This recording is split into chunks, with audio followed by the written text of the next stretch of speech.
Hi, I am a 2-mana 1/3 with an Impact Tremors effect. Kira. Hi, I'm a 5-mana Virtue of Persistence. Maya. And today, we are talking about our experience with Standard in Early Access. Early Access, a huge monumental thanks to Wizards of the Coast for giving us access to Early Access for Tarkir Dragonstorm. It was an amazing event. We had the best time playing Limited and playing Constructed. A huge, huge thanks to Wizards of the Coast for that opportunity. It was amazing. It was so good, and it was so fun getting to play like the new cards in an environment where people are incentivized to sort of, what's the word I'm looking for, to experiment and to delve into the depths of what the actual like cards from Tarkir Dragonstorm can do. I saw so many cool and unique decks that, you know, with varying levels of power, but some of them felt like they were really, really going to shake up Standard, and that excites me. I love it when the power level of a Standard set is so high that you're like, all right, I can see it. It was such a fun event. We got to do a little bit of streaming. You and I played some direct Constructed matches. We also got an opportunity. I logged on later at night and played some direct matches with Ruby. It was so much fun, and it was great starting to see people showcase these new cards in a Standard Constructed environment, seeing what cards might shake up the format. What are we going to see break through? We, at this point, have seen what cards from Aether Drift have wiggled their way into the format, limited though they are. And now, with the sheer power level of Tarkir, it feels like, what's next? We're very fortunate in that we have had the opportunity to actually play with the cards that have come out. So we have a slightly better feel for what is and is not strong beyond our sort of, you know, our theory crafting as to powerful cards. With the wonderful help of the, thank you very much, Mr. Ben Tudman. Theorizing and playing are two very different things in this situation. So we were very, very lucky to actually get to play with the cards and get a chance to sit down and say, yeah, that was a really good card, or this card actually wasn't as powerful as we thought. And to me, it feels like, on average, it airs towards the latter than the prior. The cards in Tarkir Dragonstorm that we thought were going to be good felt like they overperformed in terms of my expectations. They felt really, really good, really, really exciting. And this is both in the context of cards that exist and will go into existing decks. Well, sorry, cards that are designed to go into existing decks, and cards that sort of bring out brand new decks that push a particular type of deck that we haven't seen an abundance of into the forefront. And that makes me really, really excited. I don't know about you, but as a Standard player myself, I love it when we see new decks, more variety, new place, a new direction for Standard to go, and, you know, an excuse to maybe buy a few more Dragons of Tarkir packs on Arena. Tarkir Dragonstorm looks fantastic. Let's talk about Standard. Let's talk about everyone's favorite format. Let's talk about what cards we think are going to go straight into some new existing decks, and let's talk about what we think might break out of the format. Maya, let's start off with Sun Pearl Kirin. Look, we're going to get the obvious ones out of the way first. Sun Pearl Kirin is a 2-mana, 2/1 flyer with flash, and it says, when this creature enters the battlefield, return target other non-land permanent you control to its owner's hand. If a token was returned this way, draw a card. This is going in Esper and Orzhov Pixie. Any white-based like deck with Pixie in the name this slots right into. It's very powerful. The fact that it has flash means I think it's likely to replace Fear of Missing Out in the blue-based decks.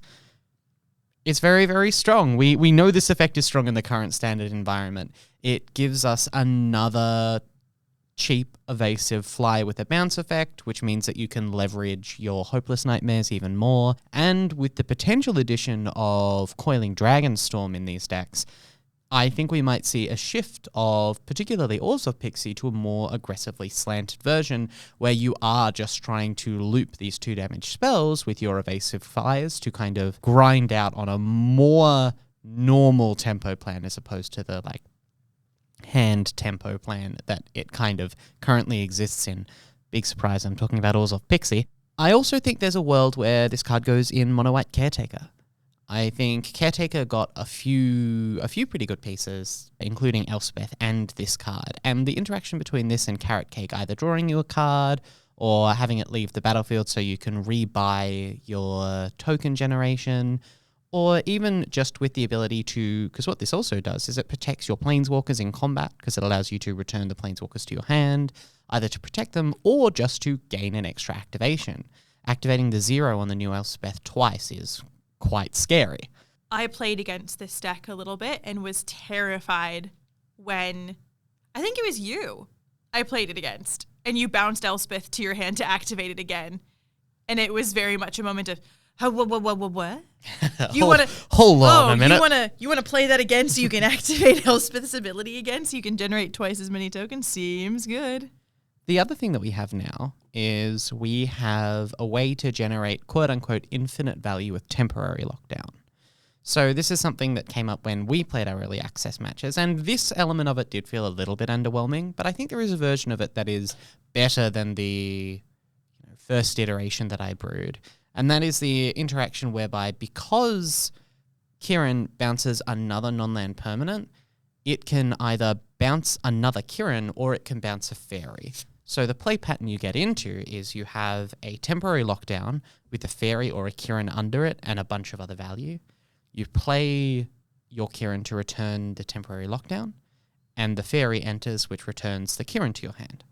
And as a result, the cards you have in hand now are temporary lockdown, a Kiran to bounce the temporary lockdown next turn, and a bunch of enters a battlefield triggers from the things that are entering from under your temporary lockdown. Sorry, I said temporary lockdown a lot there. When the cards that you're, those value cards that you're continuing to loop are things like Hopeless Nightmare, Momentum Breaker, and now, as you've mentioned, Corroding Dragonstorm as well. Grim Bauble. Oh my gosh, there's so much for this deck. I think now you know what, Maya? With these extra little toys, I think you could convince me that Orzhov Pixie is going to have a really aggressive slant, because the Gain 2, Drain 2, Surveil 2, what a treat off of a 2-mana enchantment. Especially when a lot of what Orzhov Pixie is doing is trying to fight you on card quality. A repeatable Surveil 2 effect is actually really, really important, because it lets you dig for your important 1 or 2 of answers, like a Lauren, let's say. I think this is obviously a card that's going to see a lot of play. I think it's very exciting. I think the fact that you can draw a card by bouncing tokens is a upside that is going to be meaningful in Mono White Caretaker, but also, of course, Esper Pixie with the ability to bounce your Otter tokens, or the ability to bounce, even better, the Wicked Roll token from Spiteful Hexmage. Yes. I think Sunpearl Kiran, the ability to bounce the token to draw a card is going to be really impactful in Mono White Caretaker, but also in Esper Pixie, because it lets you bounce the Wicked Roll token from Spiteful Hexmage, as well as the Otter token in order to draw cards at instant speed, so when it would die anyway. It's a very powerful card. I am looking forward to seeing how it impacts and shapes Standard. I am always happy for Orzhov Pixie to get an upgrade, you know? And this is a significant pair of upgrades, I would say. The ability now, because where I think Orzhov Pixie was stuttering was that Pixie was the bounce effect. There was 4 Pixies. Now you have 8 Pixies. I think that improves the deck's consistency by a mile. It gives you way more ability to bounce temporary lockdown, and the ability to then, like you say, create this looping effect of the Pixie enters, and now I not only have my temporary lockdown in hand, I have my Kiran back, so I can throw everything once again underneath the temporary lockdown, play the Kiran, bounce the lockdown, generate value on all of those ETB effects, get everything, and then get it back again. And importantly, that quote-unquote infinite loop is cheaper than the equivalent in the Esper deck with This Town Ain't Big Enough and the activation of Storm Chaser's talent, which is a really important thing, because it means that there is a world where the white-black version actually has the capacity to go over the top of Esper Pixie in a sort of mid-range fashion, which is where it was losing the matchup. So I think it actually shores up an existing bad matchup for the deck in a way that's really positive. The mana base is also a lot easier, because as we've discussed, 3-color is still just quite difficult. We've gotten some interesting lands in Tarkir, but a lot of them are going to be tapped in this way. And so the benefit of only playing 2 color in Esper Pixie cannot be overstated. The next card I want to talk about is shocking perhaps no one. Shocking Sharpshooter. I love this card. This was a card that you were onto very early. Did you want to chat about where you thought this would end up? Oh, immediately I'm going to go into so much of a rant on this card in our discussion about Tarkir Limited. Immediately once I saw Impact Tremors on a stick, yes please. This card is beautiful. It is a 2-mana 1/3 with reach, which for the limited environment, again, we'll go on a rant later, so important in the limited environment in case you need to make an uncomfortable block against a dragon. But the ability of this card in Raise the Past combo decks, immediately I pointed a finger and said, all you have to do is play maybe 4 or 5 sources that add red mana, and you could just slot a play set of this into your Orzhov Raise the Past combo deck very easily. And now you've got even more benefit with the Sharpshooter dealing damage upon ETB. This card is awesome. I love this card so much. Mardu Raise the Past is the obvious place to slot this into. For those who aren't familiar, Raise the Past combo is a combo deck where you're playing a lot of 1 and 2 mana creatures. Then you're using a variety of sacrifice outlets and cards like Overlord of the Baelmerk to put them into your graveyard, and then getting them all back again with the card Raise the Past, which is 2 white for a sorcery, return all creatures with mana value 2 or less from your graveyard to the battlefield. You're generating a bunch of life loss triggers for your opponent and life gain triggers for yourself through cards like Elias Core, and the Shocking Sharpshooter adds this really important Impact Tremors element to it because it means that the kill is now a lot easier. It is another redundant piece that affects on enter as opposed to exit, which also means that you don't necessarily have to give up on a bunch of the value from that is being generated from the Raise the Past creatures entering. I think it will give this deck a level of obviously redundancy, but also resilience that it didn't have before, which might position it slightly better against its slightly worse mid-range matchups. The biggest way that I find that Orzhov Raise the Past stumbles is that the deck has no intention of attacking. The deck largely wants to block because it wants to throw all of these little shitters into the bin to get them back later. Technical term. Technical term is little shitters. The deck stutters because it is not often aggressive. It is not looking to win by attacking, it's looking to win by comboing. And it's looking to win through a series of overwhelming Raise the Past reanimations to drain your opponent out. And there's a variety of ways that you do this. There's Starscape Cleric for when you gain life, each opponent loses a life. LSL Core, when creatures enter, you gain life. When they die, your opponent loses life. Vengeful Blood Witch, same sort of effect as well. Shocking Sharpshooter is just, again, doubling up on all of these effects. And it's going to make it a lot more critical. Now, the way that I see this deck also developing is an aggressive slant, is looking to benefit off of these mobilize effects that a lot of these new Mardu cards have, because those token creatures still enter, and at the end step, you sacrifice them and they die. And so again, you're pushing more aggressively. You are not playing passively, because I found Orzhov Raise the Past when I would play, it was quite passive. You played, you blocked, you filled up your graveyard, you reanimated. And that was pretty much it. There was not a lot of attacking being done. There wasn't a lot of aggression. But with the adding red makes everything more aggressive, right? If you need your deck to be more aggressive, throw a splash of red in there and you've got it. Something like War Leader's Call as well could make this a very dangerous deck. War Effort could make this more dangerous as well. That's the higher top end. In general, this deck isn't looking to play anything over 4 mana. And so War Effort on that higher end of probably a miss, because your 4 mana spot is reserved for Raise the Past. But this deck excites me. I think it's very cool. I found Raise the Past combo very interesting, but it felt like it was lacking in something because of how passive it was. And Shocking Sharpshooter made that extra little push into the aggressive position. The other place I've seen this deck, and you touched on a couple of the cards earlier, is in these War Leaders Call red-white token strategies. So these are decks that are playing War Leaders Call, Shocking Sharpshooter, and interestingly, actually, Delmi. yuck. Which Yay. is very exciting Yep, because the yep, ability to push unblockable damage and double the triggers on your sharpshooter is very, very, very strong. I'm not sure if it is going to be resilient enough or quick enough in the long term to deal with mono red or Pixie for that matter, but the deck seemed relatively resilient, it seemed relatively strong, and I couldn't find a good way to beat it without trying to play into a more tempo strategy. Temporary lockdown, obviously very good against the decks, but especially with the inclusion of things like House Squad Heavy, it sets up a very scary late game, quote unquote. It doesn't really ever go to the late game because that engine kills you very quickly. Late game being turns 5 and 6. yeah. Like Shocking Sharpshooter, Delny, War Leader's Call, Voice of Victory, House Squad Heavy. Like those 4 cards generate 4 damage a turn, Goblin Token notwithstanding. That kills you real quick, especially when you have had to spend your life as a resource in order to interact with the cheaper threats that they've played up until that point.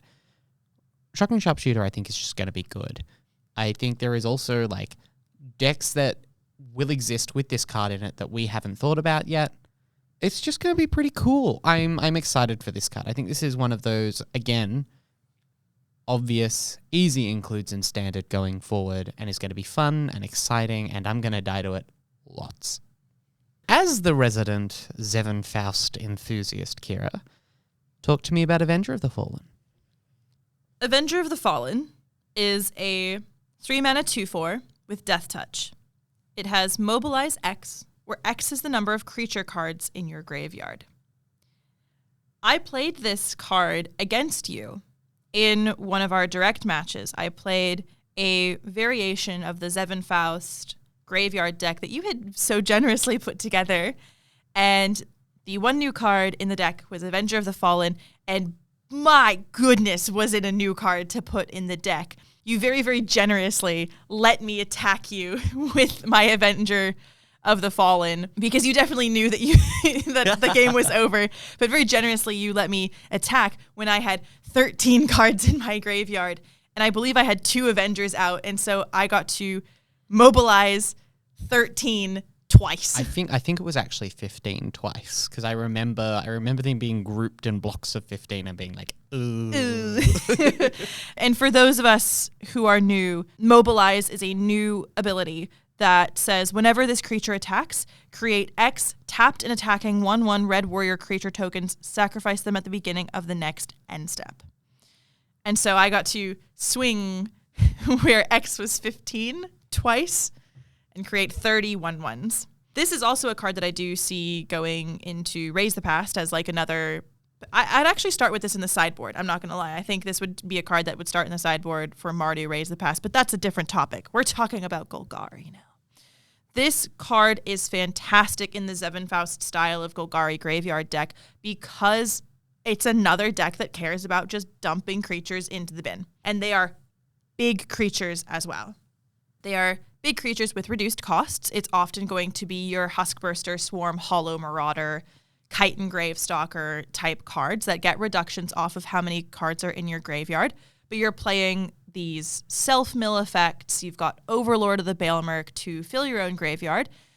And now here's my 2/4 with Death Touch. And Death Touch makes a hell of a blocker.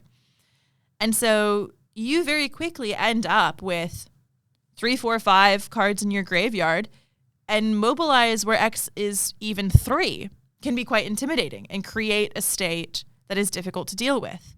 You thought I was attacking you with 1 creature, it's 4. In the context of Golgari Graveyard as well, Avenger of the Fallen does something that the deck doesn't do necessarily very well, which is go wide. It adds an additional access where, because one of the things that the deck is actually weak to, up the beanstalk notwithstanding, is chump blockers. It struggles to deal with a deck like Esper Pixie, which is able to put out a lot of small blockers against big threats and then recur them for value to kind of outgrind the Golgari Graveyard deck. Avenger fixes that problem. It provides an additional axis with which to just kill your opponent. There are 2 other places I can see this card ending up. Well, I guess 3. The first one, as you said, is in Mardu Raise the Past. The obvious combination here is between Shocking Sharpshooter and Avenger of the Fallen.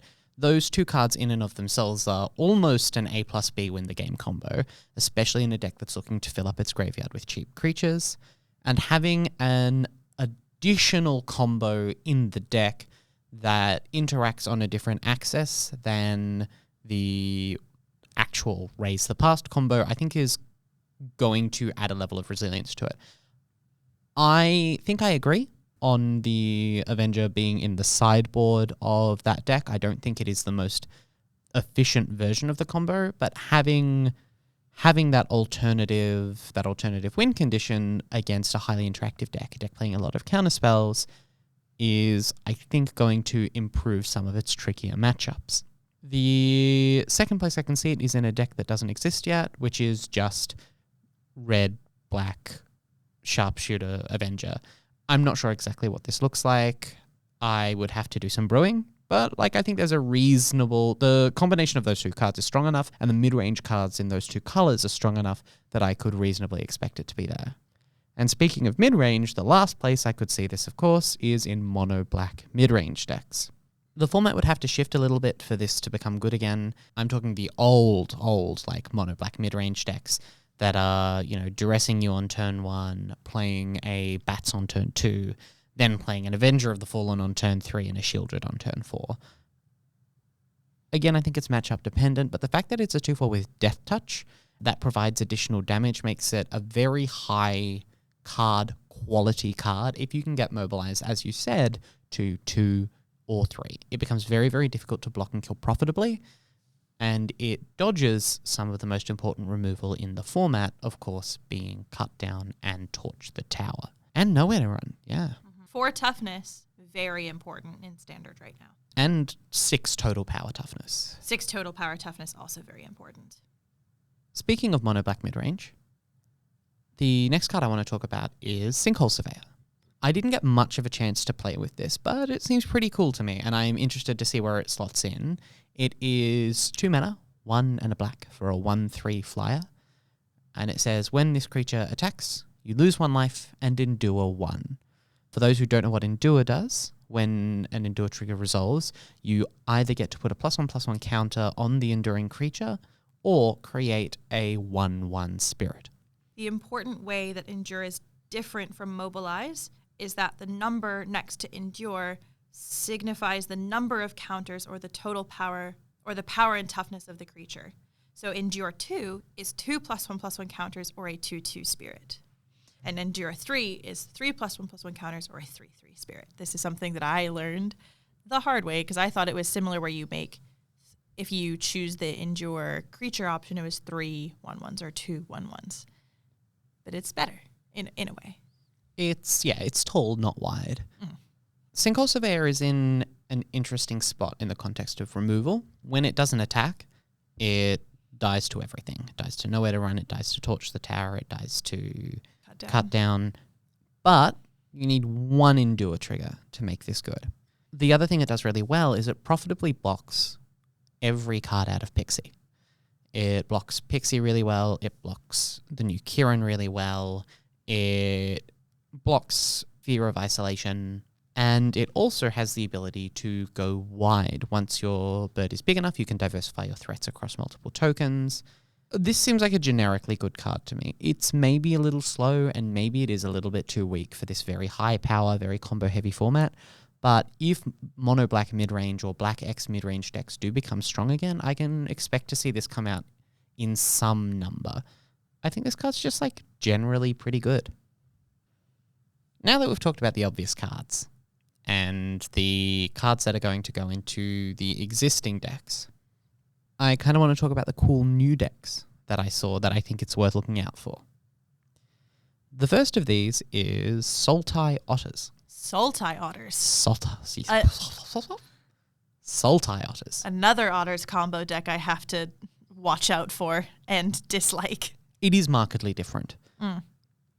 Where Team Otters is this sort of tempo combo deck or this mid-range combo deck that has a significant other game plan. Sultai Otters does not. It is an all-in combo deck. It uses Auroral Procession and Keru Goldkeeper to generate infinite treasure tokens and infinite spells using the existing framework of Enduring Vitality and Valley Floodcaller, because if you have the Keru in play, you can generate infinite triggers off just the Otter, which is really strong. It also means that you're playing a card like Auroral Procession, which, while the individual card power isn't necessarily super high, it builds in this redundancy into your combo deck, because if your opponent removes one of the pieces that you need, you can spend an Auroral Procession to get one back. And you want to have an Auroral Procession in your graveyard when you start going off. This is also a deck that uses Nature's Rhythm to search out its combo pieces.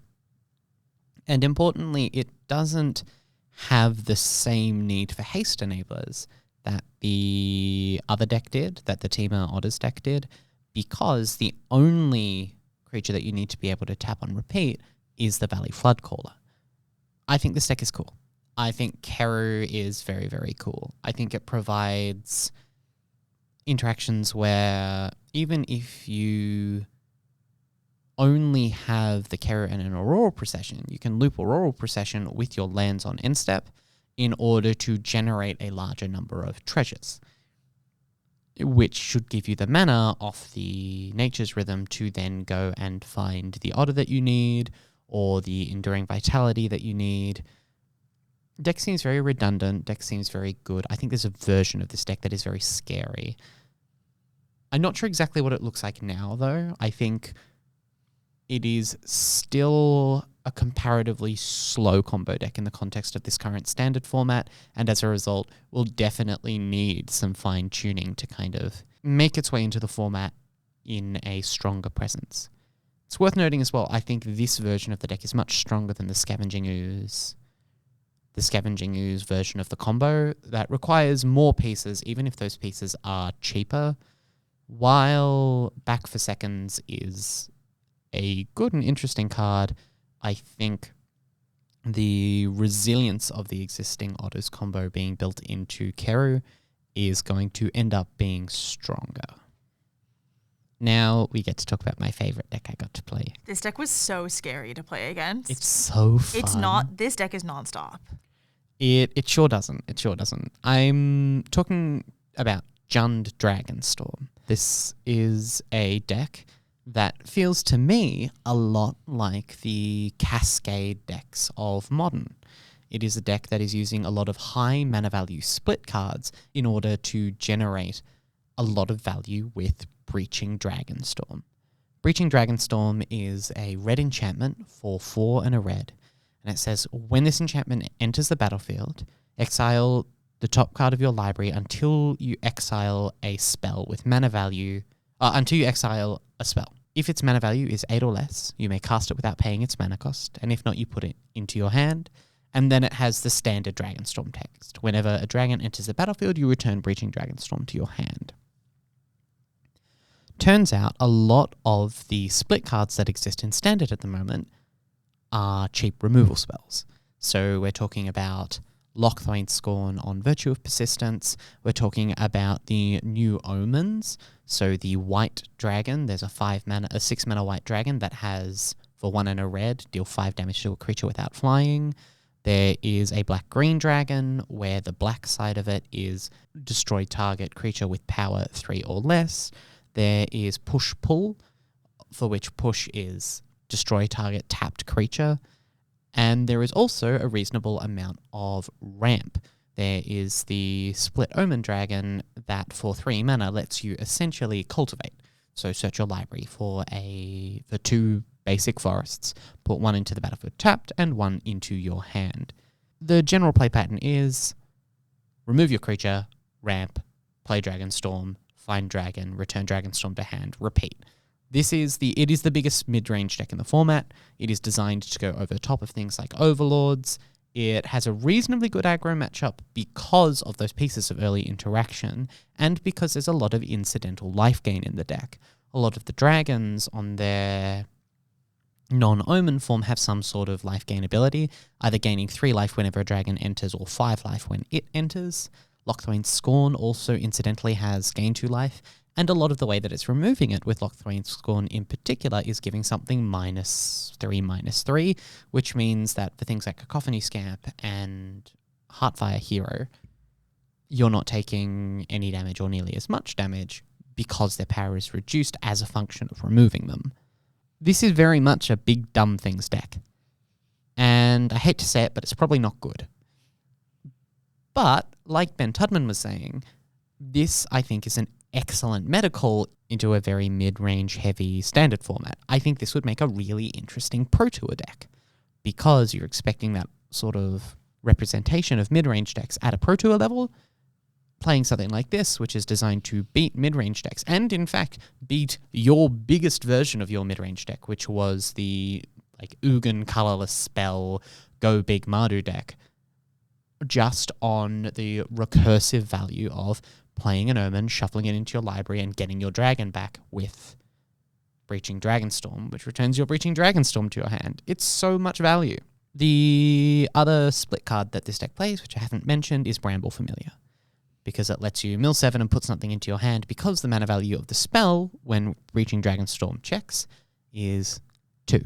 I think this deck's super powerful. I think it's very, very cool. I'm going to be playing it a lot.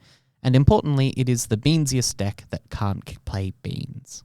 It is very interesting that a mid-range deck of this style, even in green, can't play beans. And elaborate on what you mean by that. So the main game plan of this deck is casting Breaching Dragonstorm. And with the way the play patterns play out, you really need your Breaching Dragonstorm to hit something that's impactful, right? Something that will stabilize the board, something that will deal a bunch of damage or remove a bunch of threats. Up the Beanstalk doesn't do that. So hitting an Up the Beanstalk off your Breaching Dragonstorm is effectively losing the game. It is worth noting that the deck really, really wants a piece of 1 mana ramp. Really wants to be able to be playing Llanowar Elves, but it just can't. Because what you want to be doing is you want to be going turn 1 Elf, turn 2 3 mana ramp spell, turn 3 Breaching Dragonstorm. But unfortunately, the reality of the cards in the format don't really support it. I think this deck needs some tuning for sure, but I think I'm going to play with this deck a lot and lose a lot with it. It is also a deck that folds quite a bit to Graveyard Hate, but this is the deck in this kind of list of decks to look out for that I think is playing the most cards from Dragonstorm, because it's playing a bunch of the Omen Dragons, it's playing Breaching Dragonstorm, and it's playing just this deck is very, very cool. Combo. There's a lot of combo decks I'm hearing. There is a lot of, surprisingly enough, the decks that I remembered were combo decks. Oh, well, okay, actually I'm less surprised now. I'm less surprised that every deck is a combo deck because I remembered who I'm hosting this podcast with. Jund Dragonstorm, for what it's worth, is not a combo deck. No. It is, it's a high synergy deck, I will say, but I don't think it classifies as a combo deck. This is just a big dumb mid-range deck. It is as much a combo deck as Zur Overlords is. This next deck, though, is a dedicated combo deck. This is the Sibsig Ritual combo. So the Sibsig Ritual, and you'll have to bear with me because this card is a little bit tricky, is an enchantment for 3 black. It says creature spells you cast cost 2 less to cast, and whenever a non-token creature enters the battlefield under your control, destroy it and make a 2/2 zombie. This screams combo card, and that is in fact where it ended up. It's a very cool combo deck that kind of has 2 axes of attack. The first is Enduring Courage, because you can play the Enduring Courage, it dies, it creates a 2/2, it becomes an enchantment, and now every time you play a creature, you're getting a 4/2 with haste, which is very, very strong. So you use that, Enduring Courage, Sibsig Ritual, and a bunch of creatures that you can cast for 2 colorless mana. This is things like, well, the most notable, of course, is Market Backwalker, because it becomes a 0/0 that enters the battlefield, draws you a card, makes you a 2/2 zombie, and gives it +2/+0 and haste. It's really, really strong. It tends to, the other win condition, as opposed to just making a bunch of hasty zombies and killing you, is a Storm-like combo. Because a lot of the 2 mana, the cheap 2 mana spells that you're playing draw you cards or create treasures. And you can use the card Iridescent Tiger, which when it enters the battlefield makes Wurburg to effectively be a ramp spell. And then eventually, once you've cast 4 or 5 spells, you just cast a Stormscale Scion. And you make a bunch of copies of them. And then your opponent dies. It's very, very cool. And it's worth noting that this kind of deck doesn't exist in the format at the moment, because this is a critical mass spells deck, which is kind of opposite from the like Mardu Razor Pass combo that is relying on a critical mass of small creatures and a like Razor Pass style effect. That being said, that is the other place I can see this card. I could see a combination of this Sipsig combo deck, this like Rakdos Sipsig combo deck, that is incidentally playing some number of copies of Raise the Past as a final kill condition. It's not clear to me if this deck is good, but it is hard to interact with and very fun. I'm going to be playing a lot of it. I'm going to enjoy it lots. I'm going to lose with it heaps. I like a combo deck. And again, the reason here that Stormscale Scion is so good in this situation, even though the original Stormscale Scion dies to the Sipsig Ceremony's passive effect of a non-token creature entering, all of the Storm copies are token copies, and they do not die. And so with Enduring Courage, they'll also get that +2/+0 in haste. Very, very important. I think you need Storm to be like 3 for it to be lethal or something. It's incredible. Some very low amount. Very low amount of Storm in a deck that likes casting spells that has an attached cost reduction. It does suffer from the issue, of course, of needing the card, the Sipsig Ritual, which A, is hard to cast because it is triple black, and B, you are only playing 4 copies of in the deck because that's the rules of Magic. Yeah, because I can't play 6. It's true. We wish we could. But they are playing typically 4 copies of Diabolic Intent, which is 2 mana, so 1 and a black, sacrifice a creature, Demonic Tutor, which is search your library for a card and put it into your hand. So there is actually this sort of inbuilt resiliency and ability to fish out the card that you need for your combo. But that means this deck is probably pretty weak to counter spells. Fortunately, there aren't a lot of those running around at the moment. I see here there's another combo deck. Look, one track mind, okay? So what's this combo deck that you think could be cool in Standard? You've mentioned there's an Aether Drift card being mentioned. Oh yeah. So I'm gonna start with a disclaimer that this deck is bad. Okay. But it's cool. This is Coalstoke combo. So this is a combo with Coalstoke Gearhulk. It is 1 black, red for a 4/4, I believe. And I believe it has trample. When it enters the battlefield, you can return a creature from your graveyard to the battlefield with mana value 4 or less. And it gains haste, and you exile it at the beginning of your end step. The way this deck works is you play the Coalstoke Gearhulk, or you zombify the Coalstoke Gearhulk, and you get back a bunch of clones. It makes a bunch of Coalstoke Gearhulks with haste, and then attacks you with them. The thing that it got from Tarkir Dragonstorm was a high enough critical mass of clones. It was the Naga Fleshcrafter. That the important part is when it enters the battlefield, as it enters the battlefield, you can choose a creature for it to enter as a copy of. So the Coalstoke Gearhulk gets back a clone, which becomes a Coalstoke Gearhulk, which gets back a clone, which in turn, brings back a clone, which becomes a Coalstoke Gearhulk, etc., etc., etc. Look, this is a linear combo deck that feels very fun to play, but there is a reasonable amount of both dig and interaction. It's also in Grixis, which is a useful color combination to be playing combo in because of the existence of preemptive interaction, things like Duress, and of course, counter spells. Fear of Missing Out continues to be an unreasonable Magic card, and they're playing 4 of that, so that's wonderful. And the Coalstoke Gearhulks are a really interesting and fun way to capitalize on the Harmonize mechanic, because there is the 1 and a red sorcery, which is you draw a card, then discard a card, and if you discarded a non-land card this way, you deal 3. And it has Harmonize for blue-red 4, which happens to be the right number for a, say it with me now, Coalstoke Gearhulk. I didn't say it with you because I didn't want to be wrong. That's fair. Look, it does fold to a single well-timed removal spell, but that's not dissimilar to Abuelos.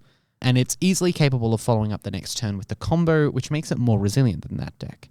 I will say it probably has a really, really bad Esper Pixie matchup. Just the capacity to bounce the Gearhulks are really, really, really, really, really, really, really powerful. And as a result, I don't think this deck will ever be tier 1. If you're looking for a combo deck that is slightly more interactive than a Boiler's combo, but still has that level of turn 4 explosiveness and interacts with the graveyard in sort of a favorable way, this deck's actually really interesting. I am inclined to think this deck is better than a Boiler's, but in my mind, that's not a high bar to clear. With all my ramblings done, Kira, how are you feeling about the format? I'm excited. I'm excited for the world in which a set has not a seismic impact on the format, but it has a noticeable one. I'm excited to see where new cards slot into existing decks. I'm really excited to see what new decks come up. I feel like we haven't really gotten a new deck in a little bit of a while.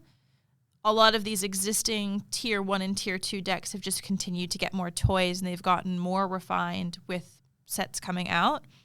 But I'm ready for something else. I'm ready for something really exciting. This Jund Dragonstorm seems really fun because of the way that it's able to recur value through Breaching Dragonstorm, through incidental life gain, through targeted removal. It seems really cool. I'm most excited, I think, for Mardu Raise the Past. I'm going to take that little boy, Shocking Sharpshooter, everywhere I can. And frankly, I think Boros Tokens has a chance to really shine if you just lean really heavy on War Leader's Call type effects partnered with Shocking Sharpshooter and just combo killing your opponent just by having a lot of creatures on the board. I'm very excited. This looks really interesting. It looks very fun.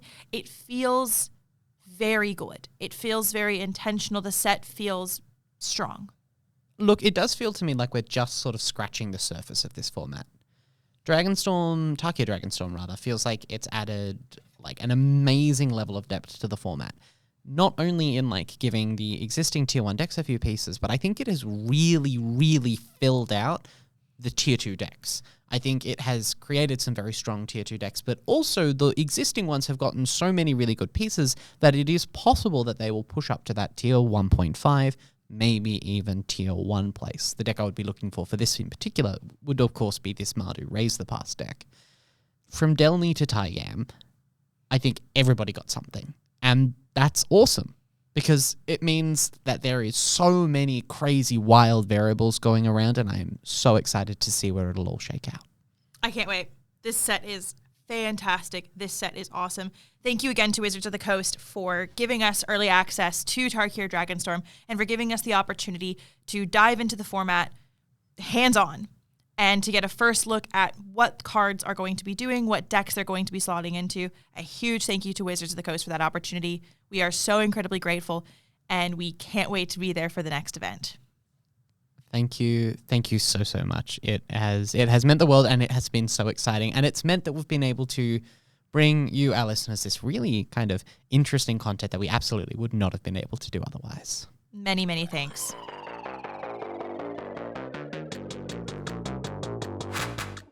So, with all that said, that is all we have for you today. We look forward to seeing you again next week. New episodes release on Mondays at 11 a.m. Australian Eastern Standard Time. Until then, you can keep track of all our releases at Raise MTG on both Instagram and Blue Sky.